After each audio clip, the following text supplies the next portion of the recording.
Hello, I'm Rick Lucas, the experimenter. Thanks for joining us. Tomorrow, I'm excited. I'm going on a bourbon adventure. I'm going to interview Brian Gelfo from Brothers of the Leaf Whiskey Distillery. And in fact, I'll tell you about our sponsor real quick, the Bourbon Brotherhood. Okay, so be really fast, I promise. The website will be right around here somewhere, something. All right, it is a social gathering of men who love bourbon and camaraderie. And in fact, it was at one of these events that we're doing a bourbon tasting where I met Brian and I cornered him, convinced him to let me interview him so we could get their story down for posterity. Right? I'm doing man a favor here. Okay? I don't know that much about them. I know I've tried a couple of their bourbons, pretty good stuff, 112 proof. I think that Brothers of the Leaf kind of implies it's good with cigars, but I don't know that yet. So we'll find out together. Let's find out together.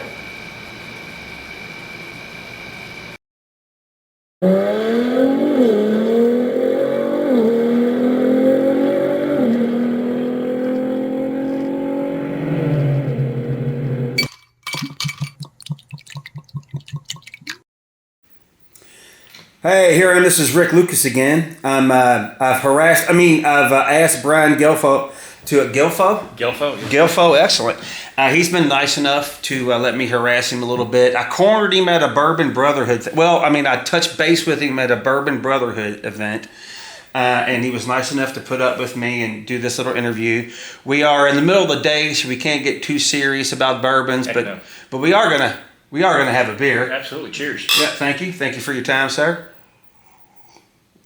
It's a pleasure. One thing I like to do is talk.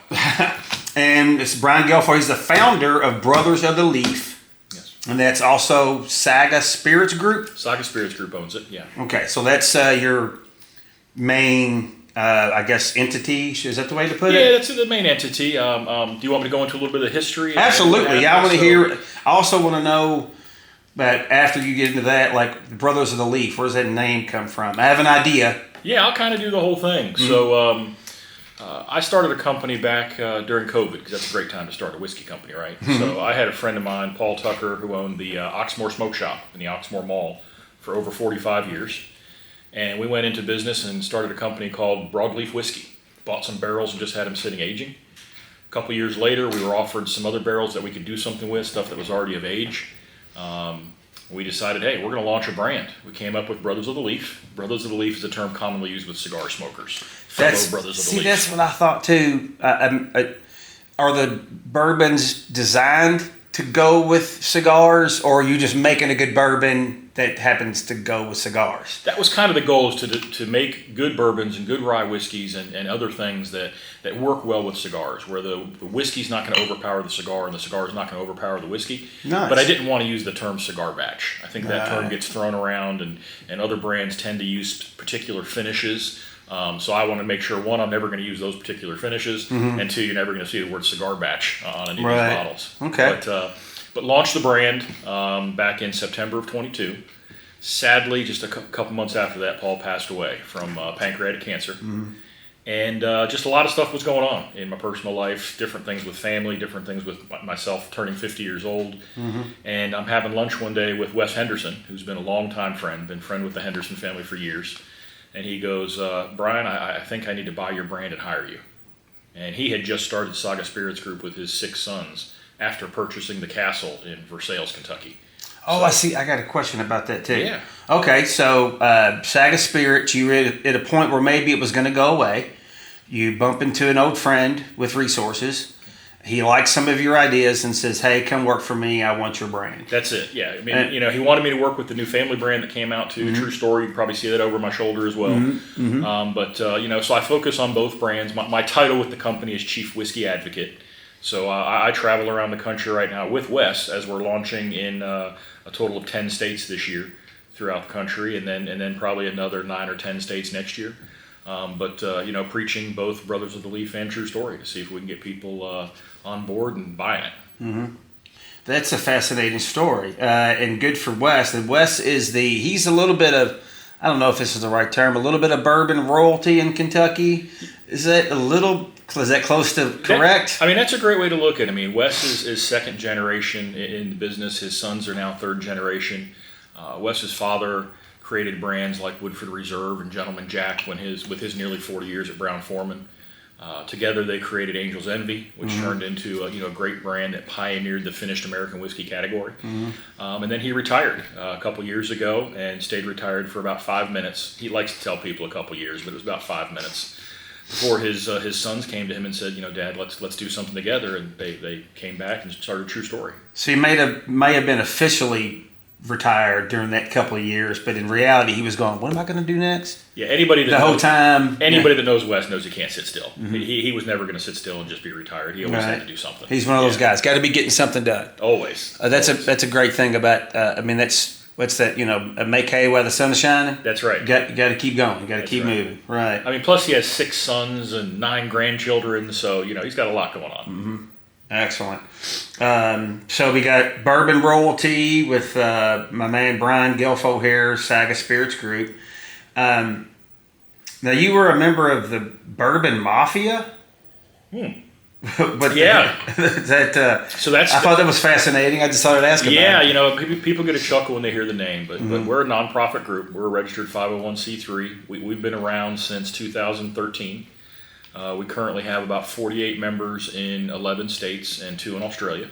Oh, nice. And we raise money for various charities and stuff around the country that are personable to the members of the group. So if a member organizes an event, they're doing it for something they're passionate about, and money goes to that. Family members sick from some specific Correct. thing. Right. Okay. Correct. So we've made direct donations from the group, directly from the Bourbon Mafia, in excess of $300,000. Nice. And overall, what our members have done, because we have members that do a lot of stuff outside of group activities, we're up over $1.5 million. Nice. Okay. And I wanted to ask, obviously, about the Brothers of the Leaf. And I was at the event where we did the tasting, and something that I was surprised about, if I'm correct, all of these Brothers of the Leaf are 112 proof. Correct. Yeah. And it's been my experience in the past that anything a little bit higher than 100's got a little too much heat for me. So I was kind of surprised that, yes, it does have some heat, but it's not overwhelming, and you can still enjoy the bourbon without it being all burn. There's something to be said for get the flavor of it. That's the benefit of the finishing process. Okay. So what we do with Brothers of the Leaf is I finish in toasted woods. So we're not going to use barrels that were used for something before for Brothers of the Leaf. So there'll be no wine barrels or cognac barrels or things of that nature. What we're doing is the French oak bourbon is a blend of 5 to 6 year old Kentucky bourbon that's finished in toasted only French oak. And then we have a rye whiskey that is finished it's a 6-year Indiana rye, 95.5 recipe, finished in toasted lightly charred white oak. And then I do a blend of bourbon and rye where I finish those core products separately, not the finished product, but the core product separately in toasted heavily charred white oak and blend for the flavor profile I'm looking for. But I do think the use of those toasted and charred barrels in the secondary finish really helps deaden that proof for people, so you can get that higher proof whiskey without having that higher proof burn. And you can still enjoy it without it being burn your face off or feel like it's going to burn your face Absolutely. off. Yeah, that was kind of surprised because typically I'm a little bit of a bourbon novice, quite frankly. 80 to 100 proof is really where I'm at, and I almost prefer an 80 proof smooth because it's just so much easier on you. But so I've found some now, and this is an example of like when you don't know until you try it. And this is one with a higher proof, and it's got some benefits to it. It's a higher proof, obviously. And like I was saying, we did these to pair with cigars, and you don't want to be burning your palate out with the whiskey so you can't taste the cigar. Because I'm a novice when it comes to cigars. I know what I like, I know what I don't like, but I can't necessarily pick out all the flavors in cigars like I can in whiskey. But people that can, they want to be able to taste every essence of that cigar that they. Well, I can really do neither. Quite frankly, everything ends up being is that caramel? Like I don't know why, and I'm susceptible to influence. So before I try it, you start telling me it's got hints of railroad spikes. You're going to get it. Wow, that is a lot like L&N, the train station. I had no idea. And that's why, particularly when I do tastings anywhere, whether it's at a Bourbon Society meeting or something like that, like the Bourbon Brother, I never tell people what they're going to get in the beginning. Once they taste it, I'll ask them, did you get this? Did you get that? And see, but I'll never tell it ahead of time because I don't want to steer somebody in a direction that might not be right because everything tastes different to everybody. Got people talking about, you can get a hint of nutmeg and bananas. I don't even know what nutmeg tastes like, but suddenly I know, oh, yes, I've got it. Maybe I don't want to look down. I'm also a firm believer that if someone's doing a tasting and they give you more than 4 or 5 flavor notes tops, they're making stuff up. Oh, right. Nobody gets that many. Now, Right. you may taste a couple tasting notes one day, come back the next day and taste something else. But sitting right there, you're not going to get that many different notes. And if some of these things, I've seen people come up with a whole list. Pineapple. Yeah. This is the limestone water from... Wet leather on a Wednesday morning kind of thing. I mean, come on. Yeah. First off, what are you doing on a Wednesday morning? But yeah. Right. Did you ride your horse here? Is that where you get the wet leather thing? Or do you have some weird thing you don't want to tell us about talking about wet leather? We don't want to go there. I also wanted to ask about the 3 expressions. What's that mean? Give me some more. So like I said, I was looking for different things, and I've always been a high rye bourbon or rye whiskey drinker. I don't say always. I developed into that. I started off as a wheated bourbon drinker initially. So I wanted to have a variety for people, just like what we were talking about. Everything tastes different to everybody, and I wanted to try to appeal to a broad audience. So the first 2 expressions were the bourbon finished in French oak and the rye finished in toasted lightly charred white oak. That's what we went to market with. The blend was a happy accident. So I did my first blending and bottling at Rabbit Hole Distilling here in downtown Louisville. Oh, nice. I was an employee with them previously, Caves and They've got a couple of fine bourbons. They do some great stuff. Yeah. But just great friends there. They treated me like kings while I was there. I know I was a major pain in the butt for them because, I mean, just basic things. My bottles are round. Their bottles are rectangular. I mean, just think of the bottling line changes we had to go through and stuff. So it was unique. But we had some extra bourbon and some extra rye.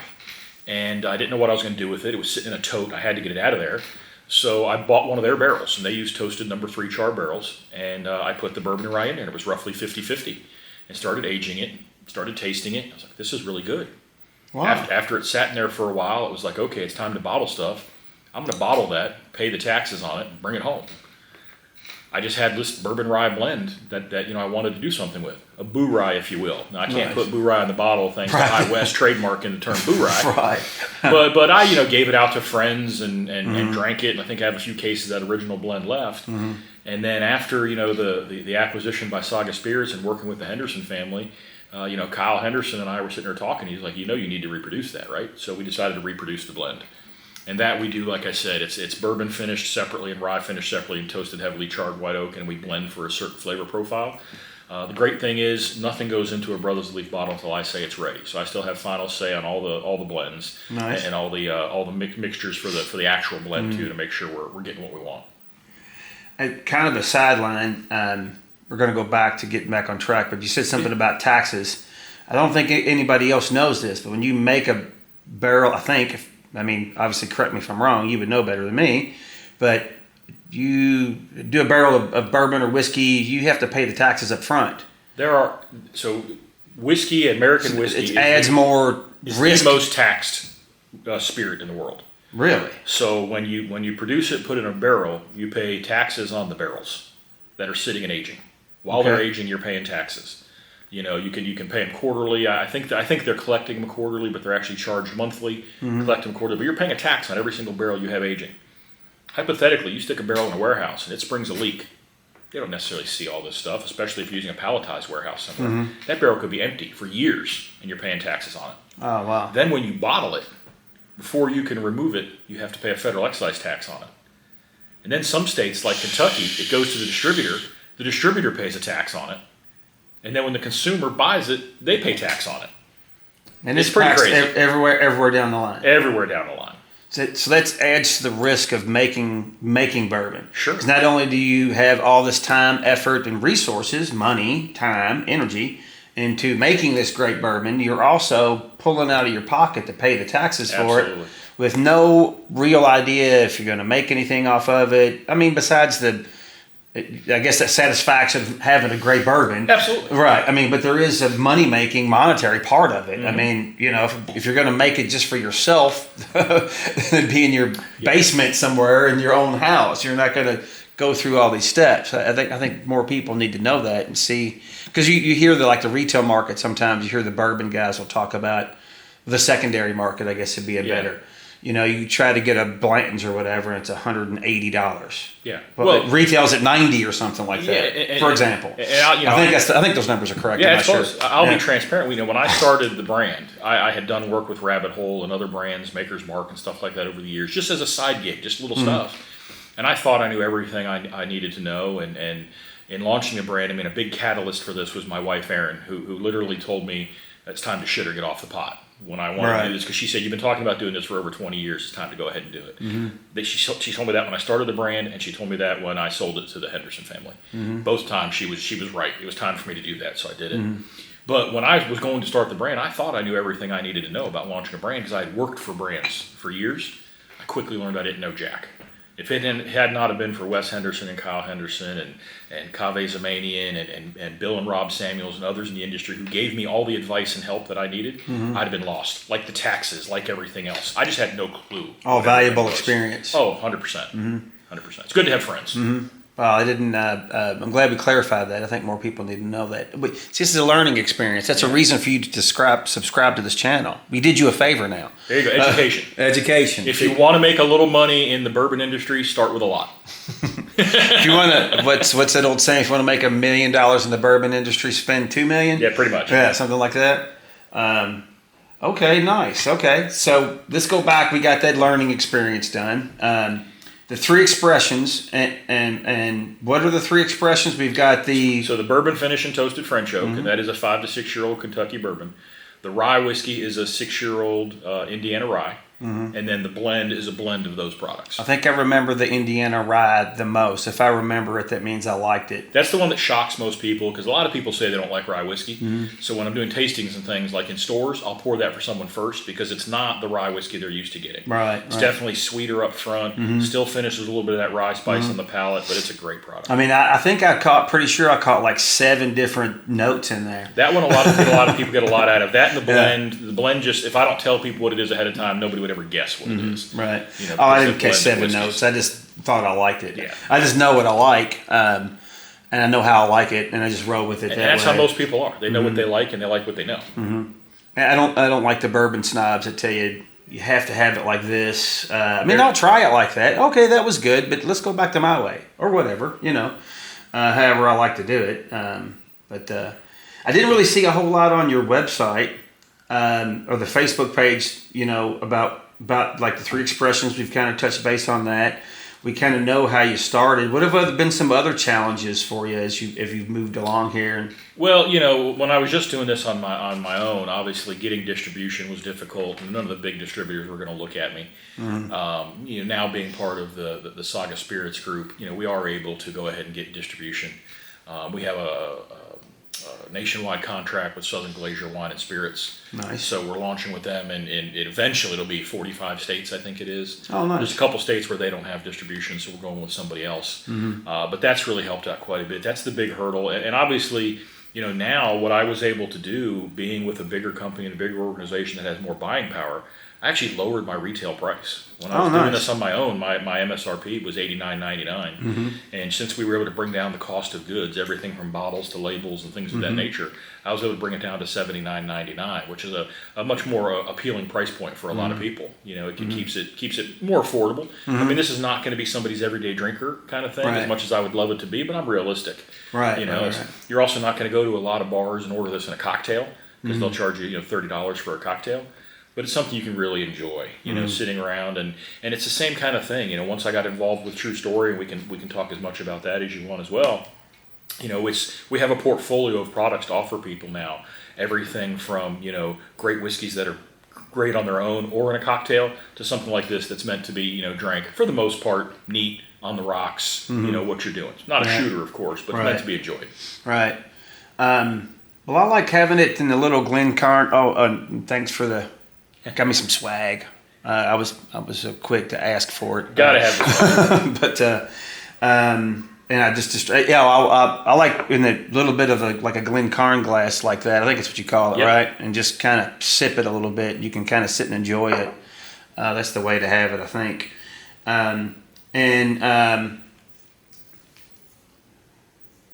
So you've kind of distinctly tried to make it where it pairs well with cigars. Yeah. Is there a type, style, category of cigar that goes best with, So or there just kind of any? are, and I have some stuff out there. It depends on everybody's tastes. So I'm Mm-hmm. not a what they call a heavier Maduro cigar smoker very frequently. Mm-hmm. They tend to put me to sleep. They're strong. So I like, the medium plus, and less. You might hear the term Connecticut wrapper. A lot of times I like Connecticut cigars, Dominican cigars, things of that nature. We do have a unique partnership with Drew Estate Cigars. So Drew Estate has previously released a Brothers of the Leaf cigar. Oh, nice. They haven't released that in several years. Jonathan, Drew, and I have been friends for over a decade, and we have a partnership with them, and we are actually in the process of relaunching the Brothers of the Leaf cigar that will incorporate some barrel-aged tobacco in it, as well as some of the branding from the whiskey. Oh, And nice. Kyle Henderson and I are actually joining the master distiller and their brand manager down in Esteli, Nicaragua at the end of September to work on that blend. And those are rolled and I guess produced in Nicaragua. Yeah, these cigars will be produced in Esteli, Nicaragua. That's where interesting. Drew Estate produces their cigars. They get tobacco from around the world, but their production facility is in Esteli. So I'm really looking forward to going down and seeing that. That's going to be a blast. If you need somebody to help you carry stuff or hang out, I'm there for you. It's amazing how many times I get offers of that. Yeah. People looking for that. Just like I get bourbon tasters. Everybody wants to taste it. See, that sucks because that means I'm like number 112 on the list. I'm just not going to make it. Like, there's a whole bunch of people in between me and whoever eats the go. You would have to have a few bus wrecks probably in front of you to. Man, I'm going to miss that one for sure. Or I end up having to pay somebody else's ticket to go. Well, that too. That too. So now that kind of style of cigar, would that be? I don't know anything about cigars either. I don't know a lot about. I don't know anything about a lot. Is that a good way to put it?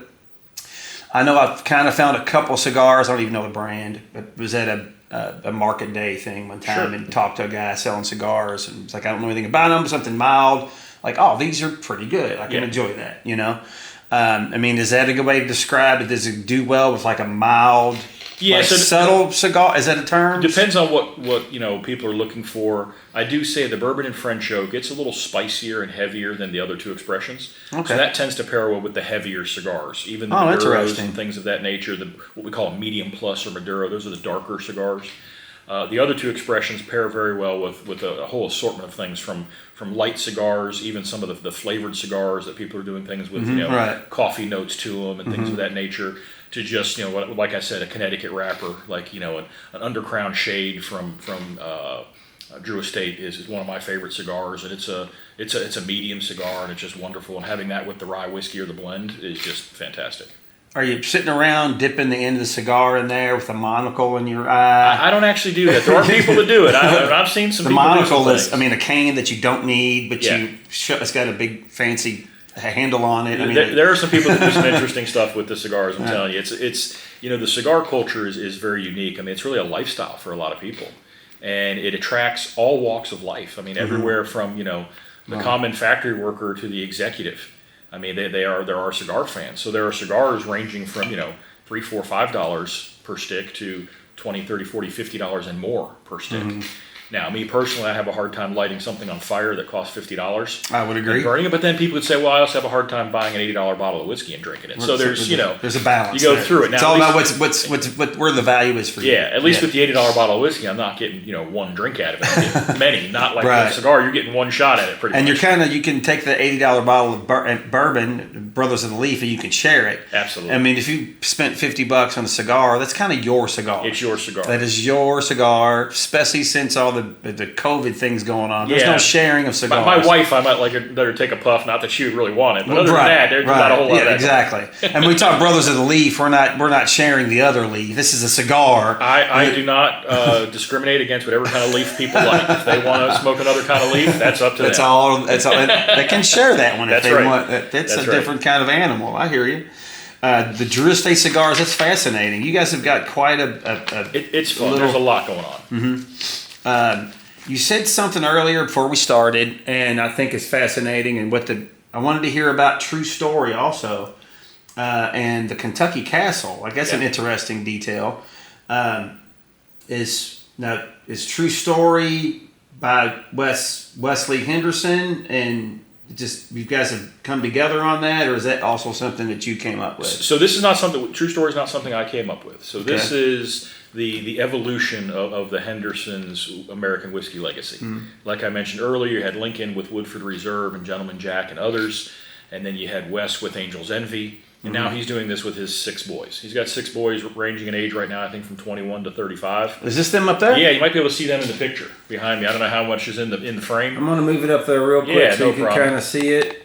And then move it back, and hopefully I don't bounce you out of the middle. That's right. the Henderson family right there? That's the Henderson family, the 6 boys. Ah, okay. So I help. I guess he's got to keep them boys busy. He does. 4 of them actively work for the company now in our operations department. Nice. Along with Wes. One of them does some part-time IT work for us, and the 6th one, he'll get involved at some point. But they actually, they created these expressions. Wes and the boys, literally sat at his kitchen table and played with whiskey and different finishes and things of that nature, and came up with True Story. Nice. And it's one of those things that how many times you sit there talking with people and they look at you and they go, okay, True Story. Right. And they're either getting ready to embellish on something a little bit or maybe completely lie. Right. But it's a conversation starter. And that's what we're trying to do with the whiskey. So Believe it or not, this is a true story. I'm going to go with not, but go ahead. Yeah, because if you clarify it like that, it's usually not. Right. But if it's a good story, I'm in. Yeah. I'm okay with that. I don't care how big the fish really was or whatever happened. Or how pretty the girl was you met, whatever went on here. I mean, we know you're going to embellish. Yep. The intent is just to get people to tell their stories. And how many times we're sitting around, you and I having a beer, we're telling a story. We're not even drinking whiskey, but we're telling stories right now. You get with your friends and you get a whiskey. You get a beer, you get a wine. You could be celebrating something. You could be remembering something. Could be anything from a funeral to a graduation. You get the stories going when people are still drinking spirits, drinking beer. Heck, sometimes we solve the world problems. Right? Yeah, we think we do anyway. If you put me in charge, this is what I would do. Exactly. Yeah. I know this is, I'm a member of the VFW post over in Oklahoma. And I can't go over there and have never met some of these guys in my life. And 15 minutes later, we're there for 2 hours drinking a beer. And you know everything about them. Know all kind. I mean, half the things they've ever done. Half is true, half is not. Yeah. But that happens quickly. Yeah. But I mean, working with the family has been fantastic. Like I said, I'm not responsible for the expressions they came up with, but I have a passion for them, and it's great to go around the country and promote it to people and get people to try it and fall in love with it. Like I said, we have something for everybody. We do a rye whiskey and a bourbon whiskey with True Story.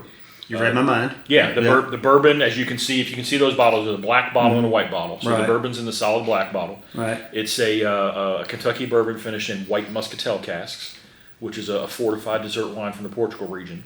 So it's in the same genre of Angel's Envy. Like I mentioned earlier, the word evolution, I think it's the evolution of Angel's Envy. To me, it's not quite as sweet as Angel's Envy is, but it's something that is incredibly approachable to people, whether they're new to the bourbon whiskey category or they're experienced drinkers, because it has that complexity to it. Right. It's 90 proof, so just a touch higher than what Angel's Envy is, but really goes down well. Can make a great cocktail with it, great by itself. And then we did the rye whiskey, which is a little bit more on the extreme spectrum of things. People who might be familiar with Angel's Envy rye, they finish that in Caribbean rum casks. It's very distinct, very unique. Well, this is even more distinct and unique. It's finished in 3 different barrels: Oloroso sherry, Pedro Jimenez sherry, and Ambarana. Ambarana is a Brazilian hardwood. People mistakenly call it a Brazilian oak. It's not actually an oak, but it sounds like something that should be on the floor. Yeah, well, it does sound like almost like bamboo or Ambarana. Yeah. I mean, the skating rink or the bowling alley, it had Brazilian old oak or whatever. It has very intense impact on whiskey, and it can be overpowering if you're not doing it right. So that's why that blend of those barrels used with the 2 different sherry barrels. So that's interesting. So the rye can be a little overbearing. I shouldn't say overbearing, overpowering. Well, Ambarana can be overpowering. Ambarana. Yeah, Ambarana. Okay. So you got to be careful how much you use it. You get a lot of cinnamon and baking spice spice notes out of it. So you have to use it, I don't want to say sparingly, but cautiously. Right. And I think they've come up with a great blend with what they're doing. And again, all the boys work on this. They say when it's ready to go in the bottle. Nice. And around the country, it's been a huge hit, particularly with bartenders, because they can creatively use it in cocktails and make some incredible things. And because of the flavors that are in it, you might not have to add, other types of flavoring additives, whether it's sweeteners or things like that, to make a good cocktail. It's really a lot of fun. So, for the bourbon, is that one you would suggest would be? If they're all good bourbons and you're having a sip neat, or maybe with a little bit of ice, is there a signature drink that you would go for, that you would propose, like a maple old fashioned or whatever? Well, so it's funny you mention that, because everybody does old fashions, right? The rye whiskey makes an incredible old fashioned. There's actually a restaurant here in Louisville that's going through almost 3 cases a week of the True Story Rye, because they have it on their menu as a premium cocktail. But we also are looking for something different, so we have a little program called the Bourbon Smash. So that's another drink, bourbon smash, that you can do a lot with, because it can be a very seasonal drink, because you use whatever fresh fruits and things are available that season to make a cocktail with it. Oh, nice. And the bourbon makes an incredible bourbon smash. But what I like about the old fashioned is you can still taste the bourbon kind of through. I can't make them any good. I've tried. It's too syrupy. That's the thing. A lot of people just put too much syrup in them. Or too much sugar, some people use, depending on where they're at. And that's the key. With this rye whiskey, you don't have to use as much as you would. Once you taste it, you realize, I just need a little things to accentuate these flavors. Yes. I don't need to bring in more flavors. I mess around too much syrup, then try to add more bourbon, and then that's too much bourbon, and now I try to add more. Yeah. We're just going to drink the bourbon. Yeah, then you're just going into a diabetic coma with all the sugar added to it. Yeah, or I'm halfway through the bottle, I'm hammered. Well, that has never happened to me. No, never ever. No. No, sir. No. Only when I'm at home, of course. That's right. Behind the closed doors. Exactly. Yeah. Nobody's watching. Well, that's fascinating. It's a true story about true story. It is a true story about true story, yeah. And the way it ties to the castle that you mentioned is, Wes bought the castle, and the castle is never going to be necessarily a true home for the True Story brand or other brands, but it's going to be bourbon centric. We're working on things to bring it in, make it more part of the trail. For people who aren't familiar, it's right up the street from the Keeneland Racecourse in Versailles. Not too far from Castle and Key and Woodford Reserve. It's a beautiful operating boutique hotel, farm-to-table restaurant, spa. There's gardens and things you can walk around with and check out. It's just a fun place to be. So we're doing bourbon experiences and things there, tied mostly to True Story there. But there will be some other offerings and things. And eventually we will build a distillery. We've got some land a couple miles up the street to build. That was going to be my next question. I think I've seen it mentioned. I think I'd found the actual story about Mr. Henderson buying the property. So they're going to, on some of that land, that's where they're going to put the distillery. Yes, yeah. There will be a distillery, a visitor center, barrel storage, obviously, possibly some lodging opportunities. It's one of these things that, just like a lot of other companies, we're starting off with sourcing whiskey, getting our name out there, getting the reputation out there, and eventually converting to using our own distillate at some point. That's how Angel's Envy started. That's how Rabbit Hole started. That's how Whistle Pig started. The list goes on and on and on. So that's definitely plans for the future. Excellent. Something I wanted to ask you about. Obviously, I'm not asking for you to denounce anybody's name or anything, but what I found I don't know the bourbon industry as well, but I've done several interviews with craft brewers and brewers. And I found that kind of industry, most of those people are very cool. They're somewhat competitive in the fact they think their beer is better than somebody else's, but they never, ever, I've never heard them, they're not downing anybody else. They're not trying to beat anybody down. It's not, I'm going to win every competition and I'm going to put people out of business. They work together a lot. This is a unique industry. It kind of sounds like the bourbon industry is similar. I'd say similar and maybe even more kumbaya, for lack of a better term. Really? And what I say that is producers like ourselves, me, I make whiskey and talk about it for a living. I'm not in competition with anybody.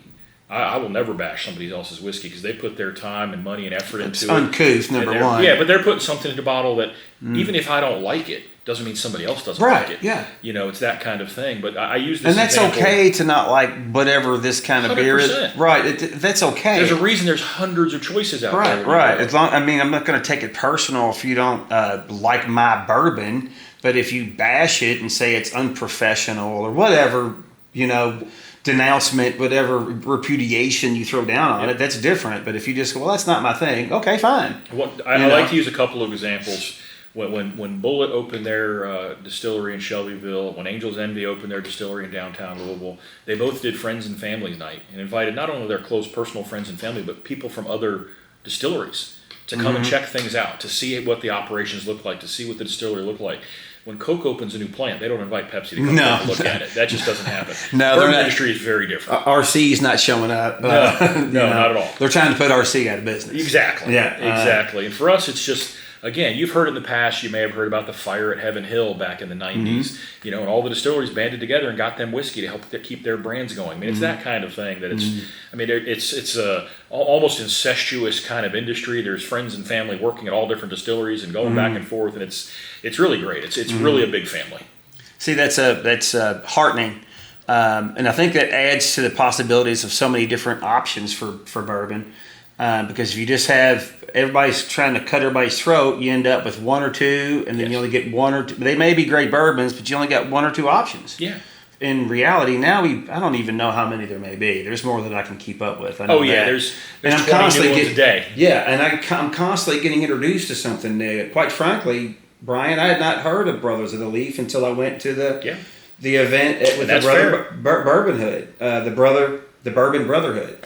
So that's the only way I'd even heard of you. And so now I've been introduced to a brand new, 112 proof smooth bourbon that I would have never, if I'd have seen it on the shelf, I'd probably walk right past it. I don't even know what that is. I get it. Right. And that's why I'm glad you're part of a group like the Brotherhood, or Bourbon Brotherhood, and taking, part in their activities and things they do. It's a great group.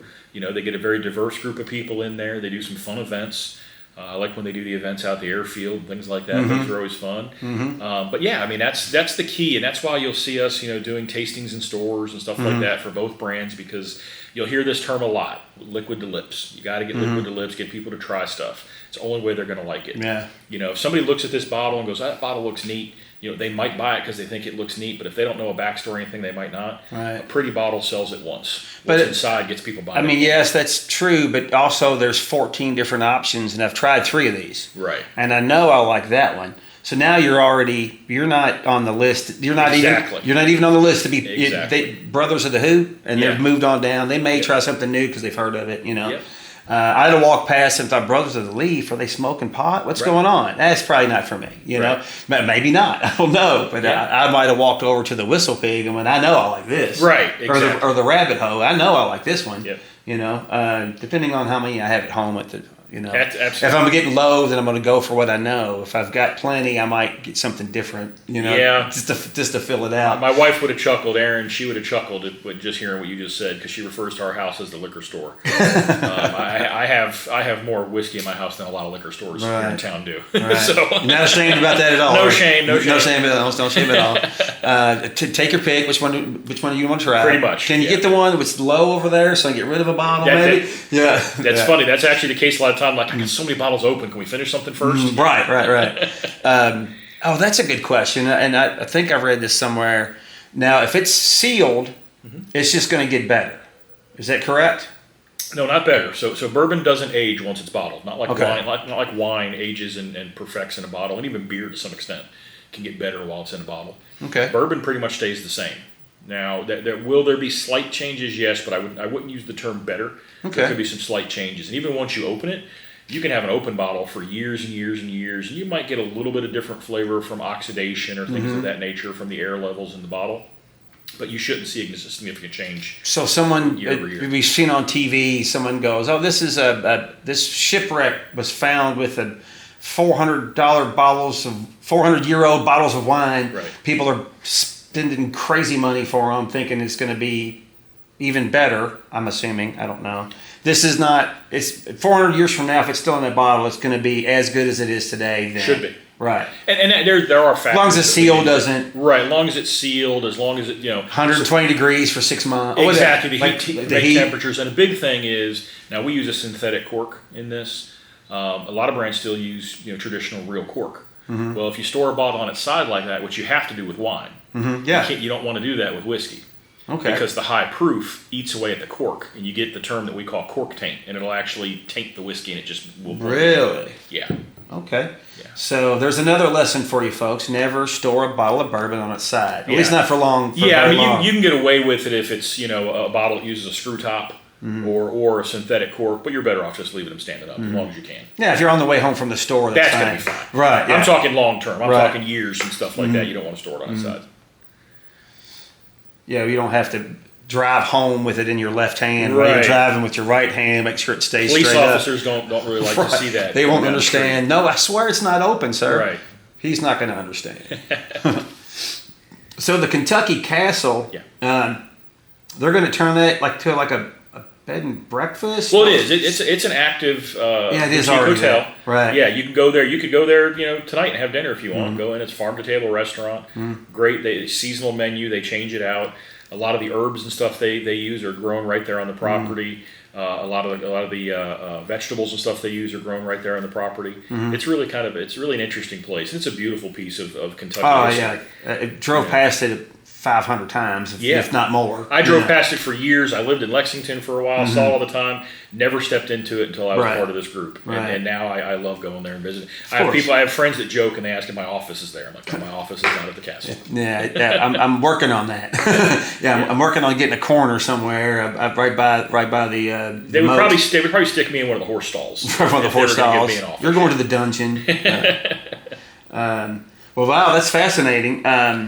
Into the Rise. Is there anything else that you would like to add about it? I mean, do you have a story or something about the history that needs to be? Well, with the history of the cast, history of the brands, I mean, I could tell stories for days. Tell me a story about the brands. Where it all kind of. Where did you get the idea for the name? How's that? So I mentioned my partner Paul Tucker initially. And Paul was a great guy, and people in the cigar scene here in Louisville, they knew Paul. Like I said, he owned that store for over 45 years. He was a fixture. It's the last original store in the Oxmoor Mall. It's been there since the mall opened day one. It's the only store that's been there since day one. Yeah. And the interesting thing about Paul is Paul's a gin guy, or was a gin guy. He didn't really even drink bourbon. And he had done some business dealings. Paul was an overly nice, overly generous person and had been burned on some business dealings. He and I had talked about doing a bourbon brand with another person in the cigar industry. And we talked to that person, and I came up with a business plan and showed this guy how he could get a return on his money, what his return would be in a year. Nice. And the guy said, well, I'm used to 5 times that return in the cigar industry, so I don't think I'm going to get in the spirits industry. So he didn't do it. Right. So that's when, fast forward, I had this opportunity to get some barrels from a friend, some good barrels, went and tasted them. I called Paul. He put me on speakerphone. His wife was there, Sandy, wonderful woman. And I was telling him, I said, Paul, look, I know you've been burned on some business deals, but I want to go into business with you. I said, I want to do this with you. I said, we're going to start a bourbon brand. And I said, right now we're just going to buy barrels. Eventually we'll start a brand. And he goes, but I don't know anything about bourbon. I said, you might not know anything about bourbon, but I do. And you have 45 years of clientele at your store that loves bourbon and cigars. And when we get ready to launch something, you have all that clientele you can market this to and push this whiskey to and make it a success.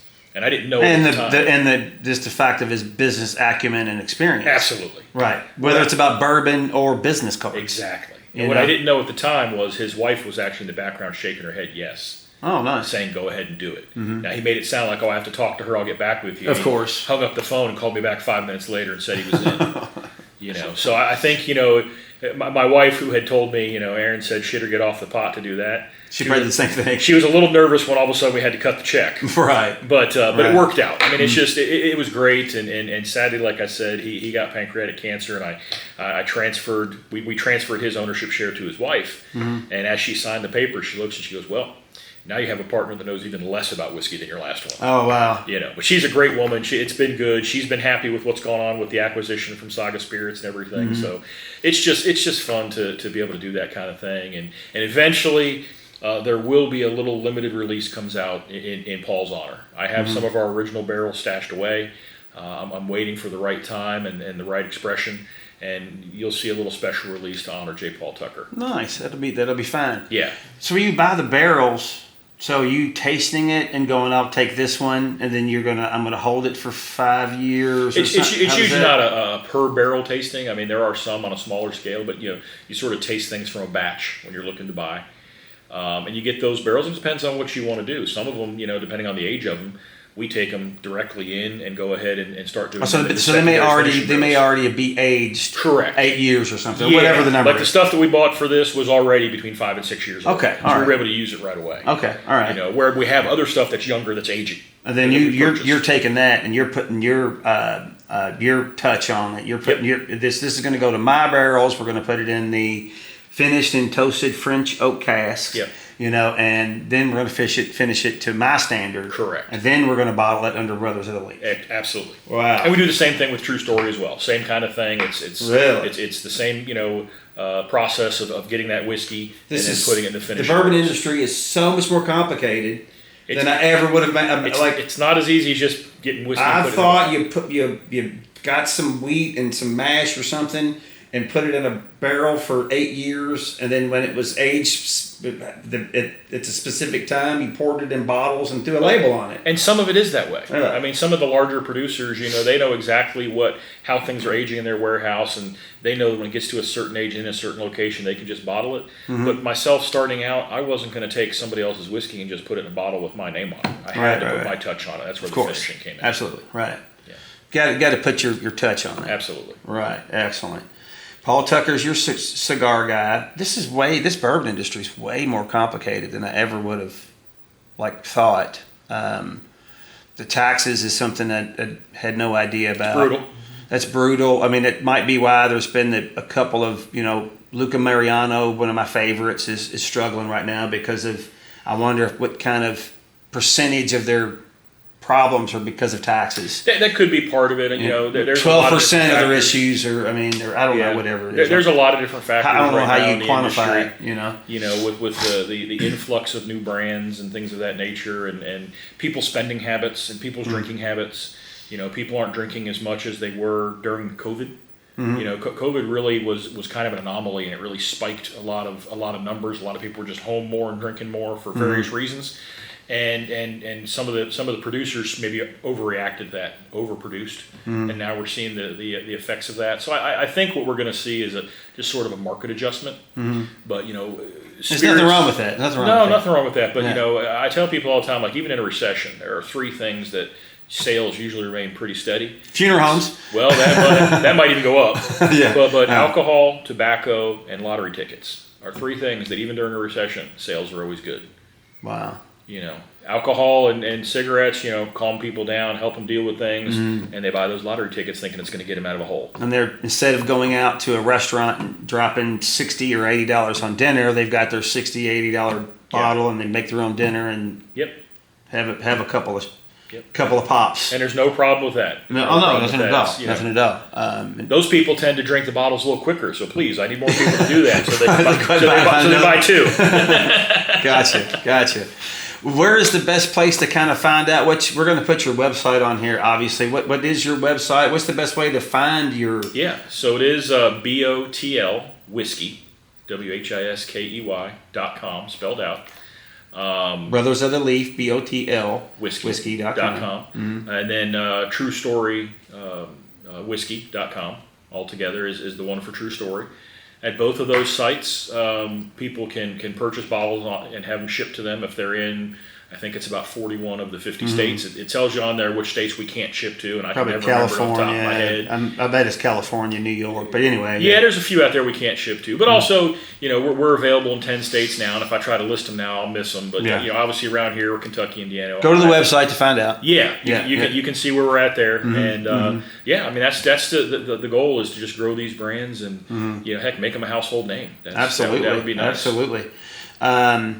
Do you have a favorite, besides just drinking it straight, do you have a favorite way to drink it? What's your thing? I don't do a whole lot of cocktails. Right. But my mother was always a fan of Manhattans. Manhattans. And my grandmother kept a little carafe, a little pitcher, if you want to call it, a decanter of Manhattans in her refrigerator, pre-made, that we would go and my mom would have those on Sundays when we went to my grandparents' house. Nice. So when I go out, I tend to order a Manhattan if I'm doing a cocktail. Now, sometimes we're at an event, I'll do whatever our special cocktail is that we might have. Right, of course. But I like to do it. Put a show on for the folks. Yeah. You're a raconteur. Yeah. And he's not raising raccoons. That's right. He's a storyteller. Well, great. Well, look, Brian, I feel like I've taken up a lot of your time. I appreciate it. Unless you've got something you want to add, is there some specific place where it's the easiest to find, or something you want to add? I mean, you know, again, here in Kentucky, around town, you can find it, and in the states we're going into, you should be able to find it in the major retailers soon, if not already there, like Florida and California and Texas and so on. Matter of fact, I go to San Francisco on Monday to do a little launch party stuff in San Francisco. And you were just in San Antonio, right? I was just in San Antonio. I've been all over the place. I love San Antonio. I mean, I served in Texas, and I spent a lot of time in San Antonio. I just like that town. Yeah. You know, it's a great town. It was nice. I'd like to spend more time there. Like I said, I was there a short period of time, like I was telling you before we started this. Yeah. And You were there a day and a half and worked 36 hours? Yeah. And then we're on the plane on the way out. Pretty right? much. Yeah, Pretty much. Got you.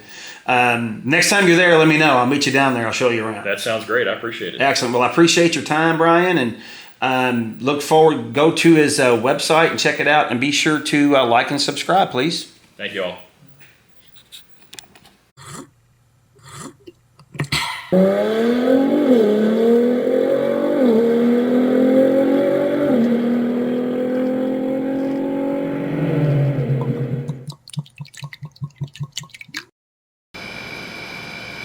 Wow, what a great day.